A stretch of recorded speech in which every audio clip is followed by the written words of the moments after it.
And that's what we're, looking to track now. Pakistani media reports are saying that Pakistan has suspended all flight operations from Karachi, Lahore and even Sialkot. There is a blackout in several areas of Sialkot, Pindi, ISB and, in fact, Karachi. That's what we're learning. Now, this comes shortly after the explosion that was reported at the Lahore airport. The big explosion, a claim that was made by locals.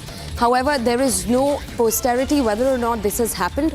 But what we're learning from our sources in Karachi is that Pakistan media reports now claim that Pakistan has suspended all flight operations from Karachi, Lahore and even Sialkot. There has been a blackout also that has been noticed in several areas of Sialkot, Pindi ISB and Karachi.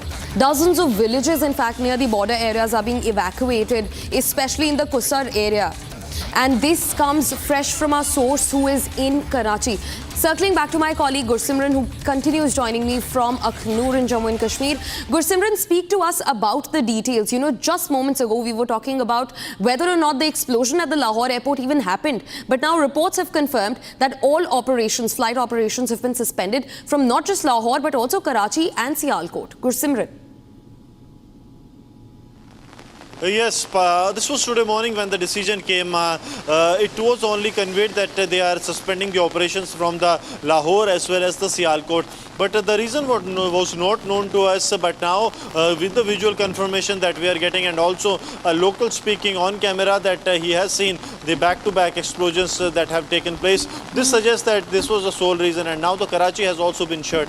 This is concerning for the Pakistan because I see that a flight that was traveling to Lahore was diverted to Karachi, but now the Karachi has also been closed. So Pakistan, in fear of an Indian airstrike that India has already carried out, but Pakistan fears that the list of 21 is not over yet. 9 targets have been taken by the Indian side, 12 targets are still pending. India has never said that it is going to take down these targets, but Pakistan fears that since India has a list of 21 targets and they have shown